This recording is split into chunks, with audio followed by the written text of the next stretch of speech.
What is your name? Ivette Guevara. Ivette Guevara. And tell me a little bit about yourself. I have 2 children. Okay. My daughter will be 20 and my son would be 25 in August. Your daughter is 19 right now? Yes. And your son would be 25 in August? Yes. Okay. What do you do for a living? What is it that you do? I'm a reservist with BCFS. That's emergency management. I've been doing it since 2014. 2014. And I'm also a contract reservist with FEMA. And I also currently work as a COVID investigator for the City of Austin Public Health Department. This is the Wounded Healer story. And the reason why I started this was to get people like yourself, like me, out there and able to tell our story to help us cope and deal with what we go through on a daily basis in our job and in our personal lives. And our stories may seem like it only happens to us, but when you get out there and you start to talk more, you find out that we are a large group of people who all suffer the same type of wounds. And this is to help, and I believe that there is healing through conversation, and then your ability to tell your story may actually get someone else to talk, open up, and have the courage to say what's going on with them, and to also help them to heal. It may save a life. So that's what this is about, okay? So I want you to tell me your story, and let's first start with, let's talk about why you're here. What got you to this point in your life? Losing my son in 2019, November 5th. I lost him to suicide. He had been under the influence of mushrooms, and he took his life in front of me. And my life has never been the same since then. Was mushrooms something he did on the regular, or was it something he just tried? It was something he started experimenting with. He said he was microdosing, but he always was very responsible in everything that he did. He was very self-sufficient. He always worked. He got his college degree. He never got into any trouble. He was a great young man, his whole life. So this is very unexpected. Did he tell you why he was microdosing? What the purpose was that? What was that for? Well, he used to smoke weed for a while. I think he had anxiety for a little while, and I felt like the weed was helping him for a little bit, but for some reason he decided to stop smoking weed and try something else. He said it was no big deal, that he was just microdosing, and those were his words. Okay. Tell me about your daughter. What's her name? Her name is Adelina. And she is going to be 20 in September. Right. And I'm having a lot of issues with her due to my son's passing. She doesn't understand it. She asks a lot of questions. She wants a lot of answers that I can't give her because I don't have any answers myself. Yeah. What are some of the things she's going through right now? She's gotten in trouble with the law. She started taking some Xanax pills and just getting caught, and she's already on probation, and so I'm just really concerned for her.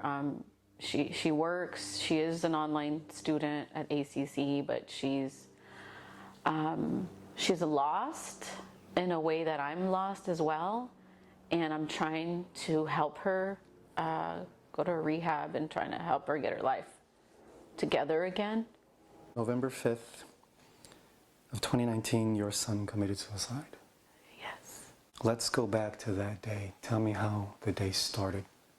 Well, I had just picked up my son from the airport on November 4th, and he asked to spend the night at my house. And he did, and everything was great. And he had just returned from a beautiful vacation in Turks and Caicos over by the Dominican Republic. He was out there with an ex-girlfriend.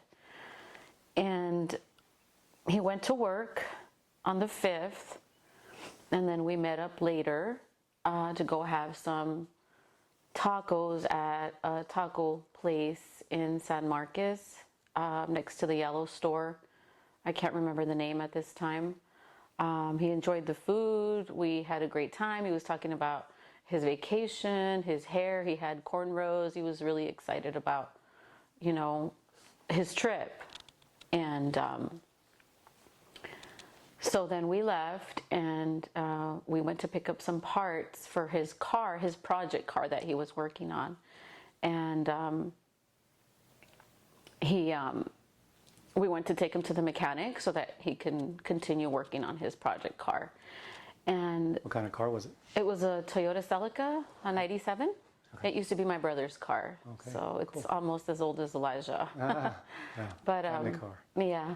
And so after that,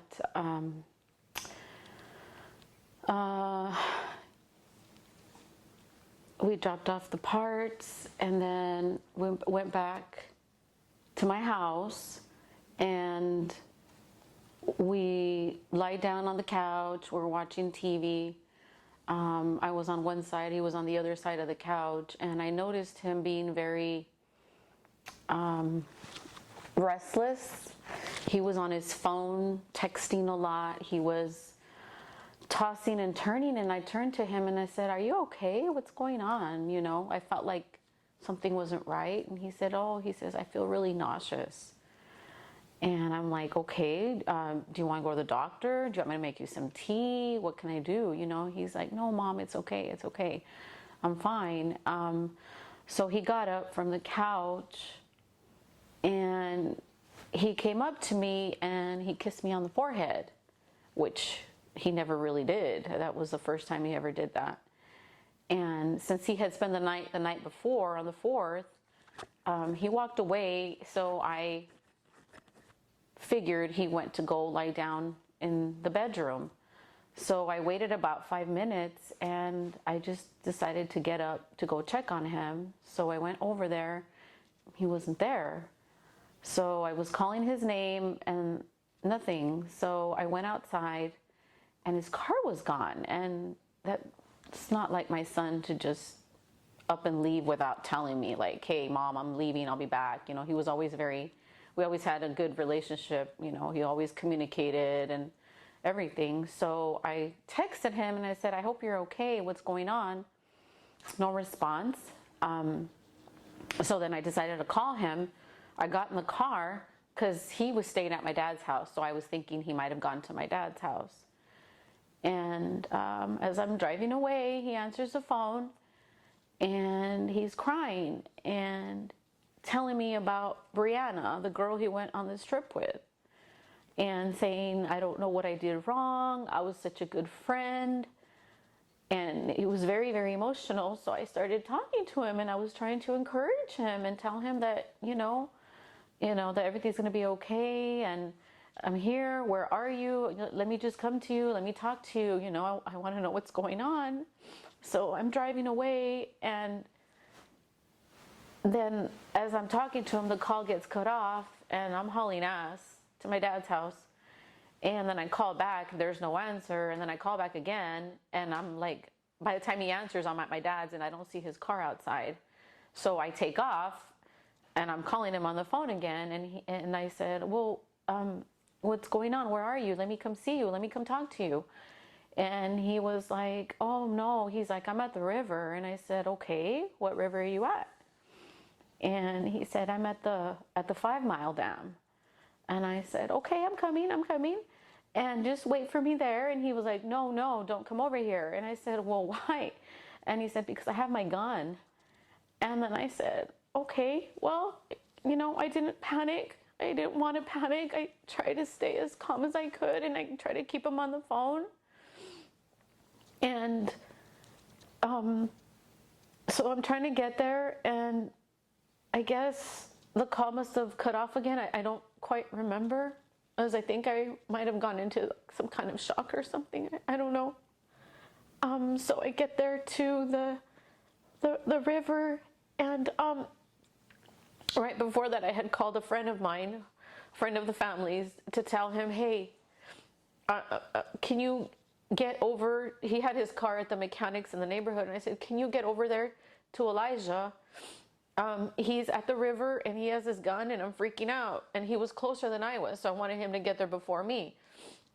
So I'm getting there, and I get there, and then I see them both there, and I pull to the side, and Elijah's still sitting in the driver's seat, and my friend is talking to him through the window.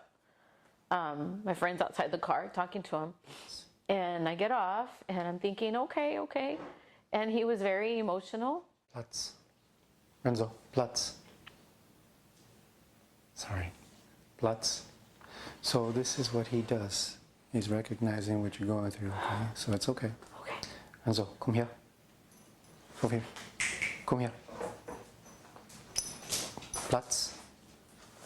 Bleib. You okay? Go ahead. And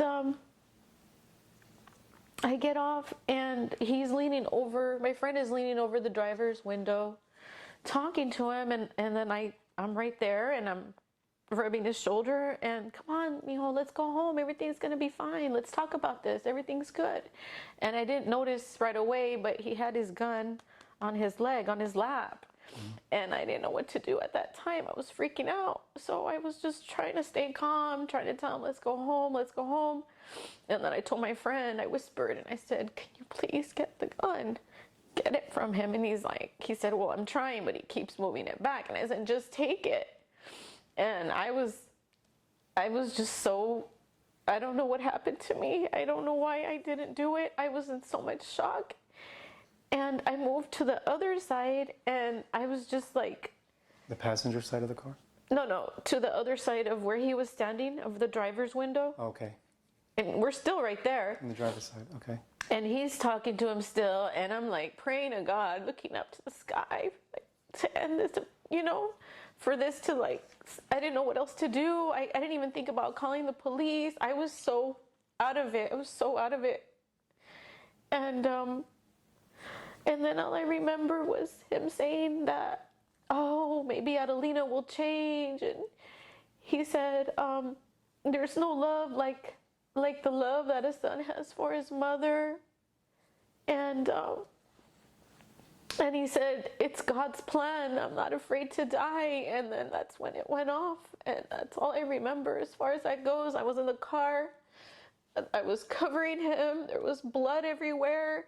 I told my friend to call the police, and I don't know, I grabbed some napkins that were there, and I was trying to cover everything, and his head just bent downwards, and he was making this noise, and I thought he was with me, and I told him, you're going to be okay, the ambulance is coming, everything's going to be okay, and that's all I remember. And then there was police everywhere.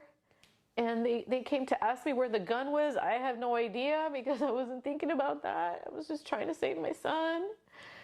And they just got there, and the ambulance, the paramedics came, and they moved me out of the way, and they took him on the stretcher, and I was trying to get in the ambulance, and they wouldn't allow me in there with my son. And they told me I had to wait, and that they were going to take him to the hospital. And I don't know, and then, so they're driving, the ambulance is driving away, and then it stops, and I'm like, what's going on? Nobody knew what was going on, because I had police officers around me, and then all of a sudden, the ambulance takes off again, and then it stops again, and I'm like, what is going on? Why are they taking him to the hospital? I didn't know what was going on, and then they wanted me to write a statement, and I said, are you kidding me? how can I write a statement right now? There's no way for me to write a statement. And the other police officer told me that it was fine, that they had it recorded or something. And then I remember a lady showing up from the victims, a victim's advocate or something. And she started talking to me, but I can't even remember what she said. And she was holding my hand and hugging me and giving me some paperwork. And then, I don't know, like at 10:28, that's when they, I guess it was a police officer that told me that he didn't make it, but I didn't believe them. I said he was going to be fine, that they were taking him to the hospital. I couldn't accept it. I couldn't accept that my son was gone. I didn't know what to do. My whole life, just, my heart, it felt like a knife just went through my heart, and my whole life, half of me just died that day. I didn't know what to do anymore, and I just felt horrible. Like I could have done something more, and I feel like I didn't do enough for him. And then my family and everybody questioning me, and I have to tell everybody what happened over and over, and it wasn't easy for me to tell them what was going on. It was the hardest thing to do. I don't like telling them. I don't like to. And, you know, they tell me, well, first you say one story and then you say another. Well, I don't know. I was in shock, and they don't understand that because they weren't there. Well, let's talk about that with your family when you say that they're questioning you. At any point, do you feel like you were being blamed for this? I don't know, in a way, sort of, but they weren't there with me. Mm-hmm. I felt that. I felt very guilty. I felt like I could have done more. I felt like I failed as a mother somehow.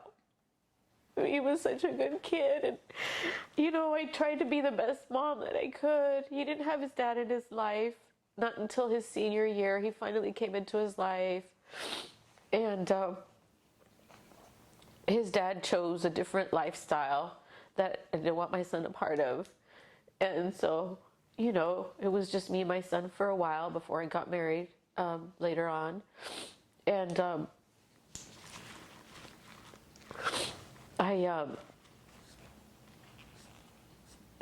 I don't even know. I forgot what I was going to say. Your family and the judgment and everything.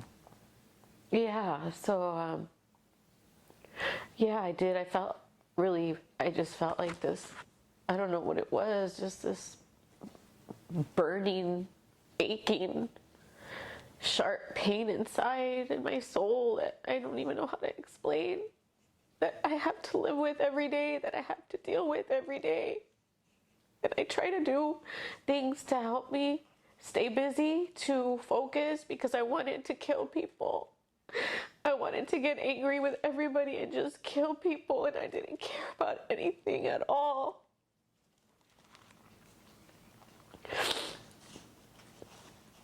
Let's go back to that day when you said that you don't know what happened, you don't remember. Did anybody see anything that he had pulled it up there and when he took his life? Or do you feel like maybe your mind has blocked it out to protect you? It's because it was when I had looked up to the sky for a second, and that's when it happened. So I didn't actually see it. I saw it right afterwards. There was blood everywhere. And I was in shock. I don't even remember hearing the gunshot, but I do get ringing in my ears almost every day, throughout the day. But I feel like maybe it was a block or something. I don't know. I don't know. A mutual friend of ours called me, reached out to me when it happened, and you know, was letting me know what was going on. She had mentioned that you had told her that you were putting napkins onto the wounds and trying to hold pressure to stop the bleeding. Do you remember that? Yeah, I do remember that. I do. Was that in the car, or did you? Yeah, I was in the car on this driver's seat on top of him, doing that, trying to help him, trying to save him. Because I really thought that he was gonna be okay. He's my child, my firstborn. I thought that he was gonna be okay, and even if he was gonna have medical issues, I didn't care. I just didn't want him to die. Said at 10:28 PD told you that he didn't make it. Did you ever get to the hospital? No, they said they were not gonna take him there. They said they were gonna take him to the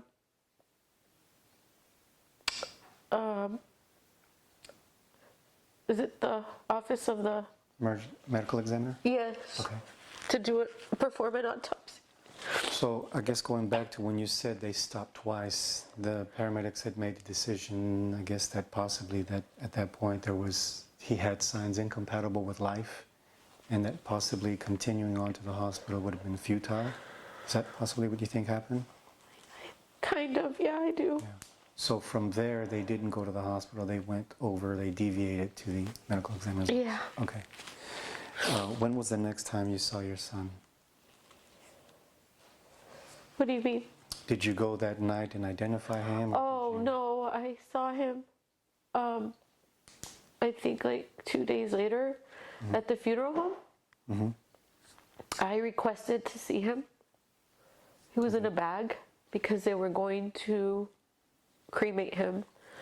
He had a conversation with his sister when my uncle passed just a month before in October. And they were talking about death, and he told Adelina, my daughter, that if anything ever happened to him, he'd want to be cremated and he would want his ashes to be spread over a body of water. And of course, my daughter didn't tell me this until after everything that happened. So I want to honor his wishes. I still have his ashes at home. I carry them here in this little necklace, this urn. And yeah, we saw him there before they cremated him, and he looked so peaceful. It looked like he was asleep. And, his dad and his dad's side of the family came, and I gave him the option to see him if they wanted to. They didn't want to at first, but I wasn't going to force anybody. And they finally decided to do it. And they did the best they could to cover his wounds. And I just didn't want to let him go, but I didn't know what else to do. He was such a beautiful person. He never showed any signs of any pain that he had. He's always joking, laughing. He got along with everybody. He had just signed up for the Marines. He worked for Amazon. He has his IT degree from Hallmark University here in San Antonio. He was very, very successful. He was always a go-getter. He was everything that he was a perfect son. I remember you and I having a conversation early on last year when you were struggling with what you had gone through and what you had seen. Tell me a little bit about what your life has been like since then. Let's just talk to it. How have you been dealing with it physically, emotionally, spiritually? Is there any self-medicating going on? Have you gotten into self-destructive behavior, self-destructive thoughts? How has this been for you? Well, I couldn't sleep. I couldn't eat. I couldn't brush my teeth. I didn't know what to do with myself. I had a lot of suicidal thoughts. And then I started going to therapy. I've done different types of therapy. I've done EMDR, which was very intense. I did not complete it. And then I did cognitive behavioral therapy, which I felt helped me a little bit more. And then I had another therapist that I think it was the same cognitive behavioral therapy, but he ended up leaving, and so they wanted me to start with another lady, and I didn't want to start over again because having to tell the story over and over was really hard for me at the time. And so they did put me on medication. I've been on antidepressants, medication for nausea, medication for nightmares, for anxiety, panic attack. Sleeping medication. But I didn't like how I was feeling with a lot of those medications. And I've taken a lot of different types of medications, and I still didn't like it. So I'm only taking 2 now versus 5, and I'm doing other types of therapy. I do a group therapy session through Zoom, through a mental health clinic in San Marcos. I'm not always on there. It's not easy for me to do therapy. It's very hard. But I know after I do my therapy session, I do feel better and I learn from it, and try to follow the advice or the tips that they give and try to implement those into my life. I do a lot of exercise. I swim a lot. Swimming for me has been the best therapy, better than anything else I've done. Being in the water is almost like magic or something. There's so much peace, and I don't really think about anything when I'm in the water. You know, for me, swimming, that's my go-to. I like to exercise, and I'll train and do whatever, go for walks, and I've got Renzo to help me out. But nothing is better for me than the sensation I get when I'm in the water. I feel the same way. When I'm in the water, I'm at peace. I don't know how to describe it better than what you said. You know, there's just a peace. And it's me, and I focus on that blue line, that center blue line at the bottom of the pool, and I'm working on my strokes, I'm working on my breathing, my exhalation, my form. The thing I like about that is if I need to scream, if I'm going through a moment, I can scream in that water. Nobody can hear it. Nobody can tell. If I need to cry, the only thing that's affected is the goggles, of course. So get a little bit of tear in it, and you kind of clear it out when you're switching from one position, you know, going from one side of the lane to the other. I can make that adjustment real quick. People don't know that. And I stay in the water as long as I need to. Generally for me, it's a 1,200 meter swim, so I'm doing that maybe in 24 minutes. But I do that, and for me, that's my therapy. You know, that's my therapy. I also did EMDR when I was at my worst, and that was actually before my November 5th situation. It's brutal. EMDR is not easy. You have to basically relive everything. And when your EMDR, was yours sensory, was it vision, or was it hearing? How did they trigger you? It was hearing. They used little devices, and with your eyes closed, and then you would talk and stuff. Mine was visual. So my lady would take her finger and go left and right, and I would follow it, and then we'd start talking about my issue. Oh, well, I did that one too. Yeah. I remember that following. Yeah, I remember that one, and then the one where they put a cup or something, and something like that. Man, and then it just kind of, you feel your body, and everything just comes out, and boom, you get hit with the emotions. Yes, Were it's you very exhausted? draining. Were you exhausted? Yes, you were Yes, exhausted. I was 'cause exhausted. I was exhausted afterwards, after every one, and I think I did mine for about a year before I had them under control. Yeah, I remember, because I'd come out of the session and I'd be exhausted. I'd get in the car and I'd lay back and fall asleep, and wouldn't wake up till I got back home, and you know, I'd go upstairs and I'd pretty much be done the rest of the day. Yeah.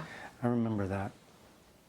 I can't say I know what you're going through, but I can see the hurt in you. I can see the pain in your eyes and your face and how you carry it. And there's something about, I've learned from moms, especially single moms, man, there's some of the strongest, most heroic people on the earth today. You know, there is nothing more amazing than the love of a mother, especially when she's having to raise all the bambinos alone. You know, you've got to be the decision maker, you've got to be the the judge and the jury, you know, you've got to always be the one to tell them no and be the bad guy at times, and then you get to rejoice in their success. I have to commend you very much for what you've done and how you've handled yourself. You know, it's not easy. It's brutal. For you to sit here and have this conversation with me, you know, was Jesus. You know, when I sit and I have conversations with people, when I get people in front of me, I truly listen to what it is they're saying, and I'm cueing into their mannerisms, and I have to fight back tears a lot too. You know, I was raised by a single mom, and I remember her struggling with things, and you know, her being in the bathroom crying at times, and I guess her thinking we couldn't hear her, but we could, you know. Do you believe that this is your fault, that this happened? Or have you ever?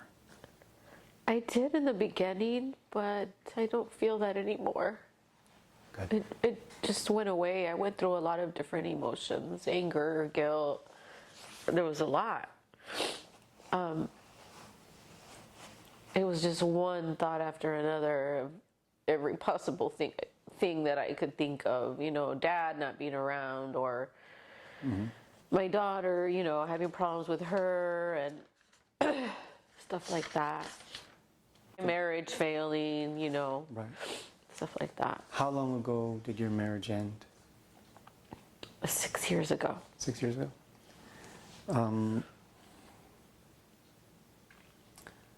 Was he, your ex-husband, did he have a good relationship with Elijah? Well, at first they did, but then, I don't know. He started drinking a lot, my ex-husband, and getting ugly with me, being verbal, saying things, inappropriate things, especially in front of the kids, and I started getting tired of it, and I think Elijah was starting to dislike him, and they got into a really big argument, and Elijah left, and of course that's when his dad had just moved to San Antonio and said he was going to go live with his dad for a while. I didn't want him to leave, but okay, I let him go. Yeah. And I hadn't spoken to him for maybe a month or something. I'd try to check in, but he was upset. And then after that, I found some things out about my ex-husband, and I filed for divorce. My son came back, and we moved to Kyle. We moved to Kyle and lived there for 2 years, and now I've been in San Marcos for 2 years. Interesting how people say San Marcos all the time. It's like I always say San Marcos, and if you're from there, you live there, you get it. As people say San Marcos, you know, so it's kind of like they say Pecos too. Or El Paso and El Paso. Yeah, I was like, we say that, you know, it's so crazy. Tell me about these feelings where you said you wanted to kill people. Can you expand on that? What that means? Like, what was that like for you? What was going through your head, and what stopped you, thankfully, from not doing that? I was angry that I lost my son, that my son did what he did in front of me. And it wasn't fair. I didn't deserve that. Because I was a good mom and he was a good son. And he never hurt me. Not once did he ever disrespect me or hurt me. And that just completely shattered me. And I had a lot of anger, and that's what I felt. I felt in my heart, what I saw in my head, in my mind, that I just wanted to kill somebody, throw chairs at the walls, destroy everything. I was so angry. I had so much anger. And maybe just praying and staying busy, doing positive things, painting, therapy, swimming, is what helped me to finally not have those thoughts, those feelings anymore. I do have nightmares, very gruesome nightmares sometimes, but I also have beautiful dreams of my son. I do, and he visits, you know, lights will turn on or off, or pictures will fall. And I have decided to forgive my son so that he can rest.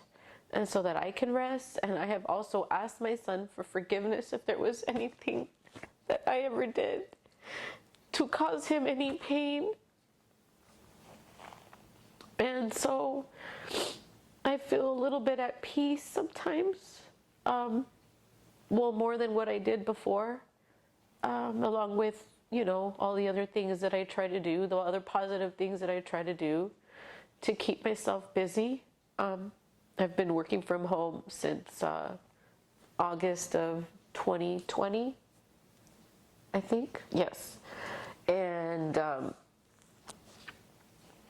I have not been able to do my usual work as a reservist because I'm not sure that I can handle other people's tragedies because I'm still dealing with my own tragedy. You know, when you say you forgave your son, that's profound. Because I can feel like there's anger that you had towards him for what he did. And that's a fair thing to say, yeah, maybe just a bit. There's some anger you had, but then also, you know, as parents, we always feel like we fail. We don't get that book when they're born, you know, that tells us this is how you do it. And I still have yet to meet a parent that has never felt some type of failure in their lives when it comes to their kids. Yeah.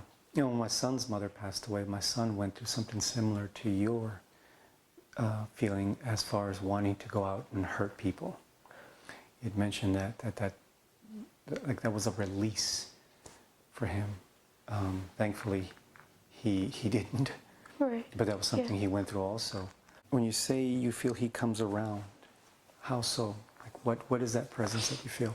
Sometimes I can smell him around me. I saw a very bright white light in the kitchen one time. It just appeared and disappeared.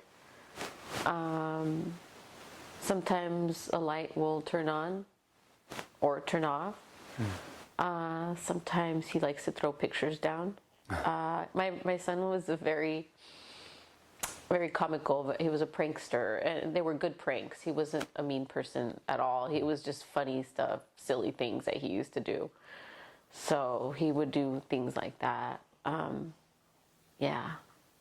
How is your daughter doing with this? Like what was her response the day of, and then how has she gone since? You mentioned that she's having some issues, some legal issues, and is there an addiction going on? I mean, She doesn't understand. She's confused.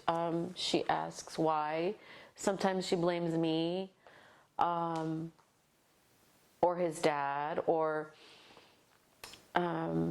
but what she doesn't realize is that Elijah was very upset with her because she had been causing trouble, causing problems beforehand, and we tried to help her. You know, Elijah would give her advice, I would give her advice. You know, we would all try to do our part, and she was very rebellious, wanting to do whatever, thinking she knew everything. And you know, she got caught up using bars, Xanax, I guess Xanax street pills is what they are. Almost getting into car accidents. You know, she almost OD'd, had to be in the hospital. You know, she's been in 3 rehabs currently now, possibly a 4th one that I'm working on now. She doesn't understand anything about suicide, and neither do I, but I'm trying to inform myself, educate myself on it a little bit more. I want to one day hopefully do something in honor of my son, like awareness, or help people that ever feel the need to do something like that. And so that's where we're at, you know, just trying to help her out. Has she suffered any kind of traumatic experience in her life prior to this? But have things gone on in her life that she hasn't opened up about, or that she has, or things? Yeah, she has. She was staying at her dad's in the valley, and she wanted to go live with him, and I didn't want her to resent me, so I let her go. And she started getting into trouble with drugs, and she got jumped by this girl who did some damage to her left eye, and we had to do file a police report and everything and all that stuff. And I told her that it was time for her to come home so that I could help her and get her graduated from high school and get her life together. And that, as far as trauma, you know, that there. And just doing other things, like running away from home when she was 15 in middle school. You know, going out late at night, not coming back. I'm worried sick. Where is she at? Yeah. She decided to move out because she didn't want to follow my rules. Moved in with a roommate. That didn't work. So she's currently staying with my dad. And doing somewhat better as far as working and going to school. But all these things that she's done in the past are still following her. They haven't been resolved completely because she's on probation, dealing with that kind of stuff. And I think with my son's passing, it made her worse to some extent, because she has a lot of anger, Yeah. I can totally understand that. You know, it seems like kids today have no real outlet, no way of expressing themselves. Okay. So going through everything we've talked about, if there was something you could say to those watching this video, what would you say? There's another mother that's gone through something you've gone through, similar to what you've gone through, and she's struggling and she's fighting. What would you say?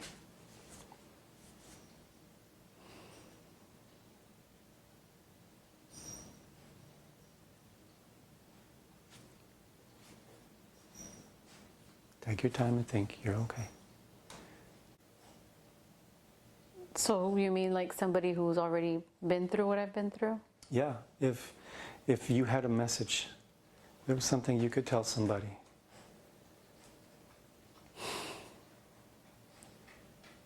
Somebody is on the edge. There's somebody out there that is wanting to hurt someone else or hurt themselves. Reach out. Reach out as much as you can. Ask questions. Be involved in their lives.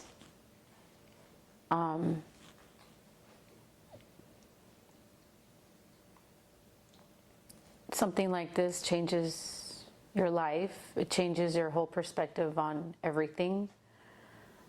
It's a daily struggle. It's a pain that just never goes away. And there is help out there for people to be there for one another. Be more involved in your family's lives, whoever it may be that is having the struggle. There's a saying that life goes on, which it does, but it's not easy. It's not an easy path to be on. That nothing is guaranteed in life, and tomorrow is not promised, and no matter what happens, you have to be there and not hold grudges with your family, with your children, whoever it is that you have a close relationship with. Because all that anger and hate brings nothing good in life. You know, losing a child has been the biggest pain that I've ever had to live, that I live every day. I'm like a roller coaster, you know, I'm up and down every single day. I smile, yes. I laugh, yes. I cry, I get angry. I'm not the same person I was. I'm a new person, and I'm trying to live this new life, live around my grief, which is probably never going to go away, and I understand that. And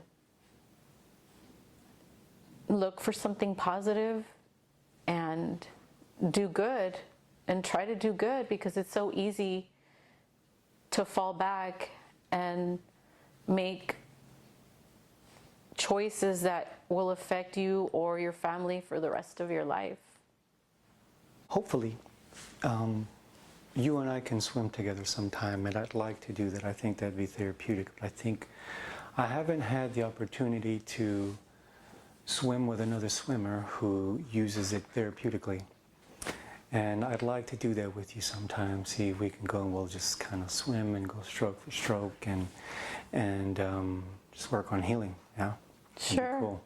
These are some notes I had taken, some thoughts. I'm going to try my best to read it. Sure.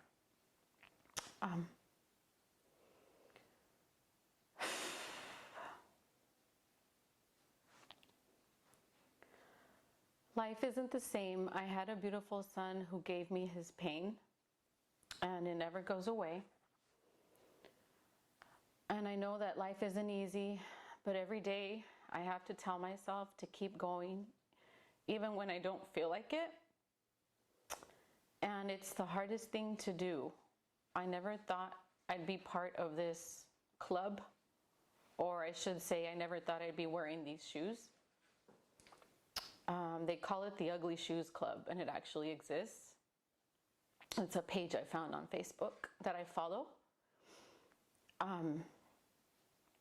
It's about 20 months since my son passed.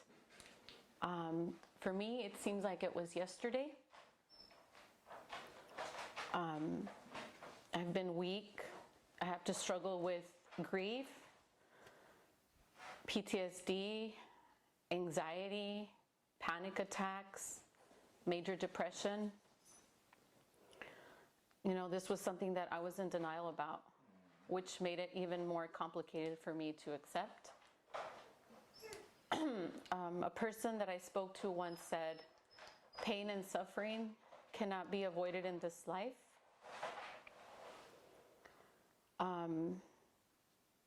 I am a woman of faith, I do believe, and I do turn to God for help. And I just think that sometimes we have to find a way on how to ask God for help to get us through whatever pain and suffering that we're going through.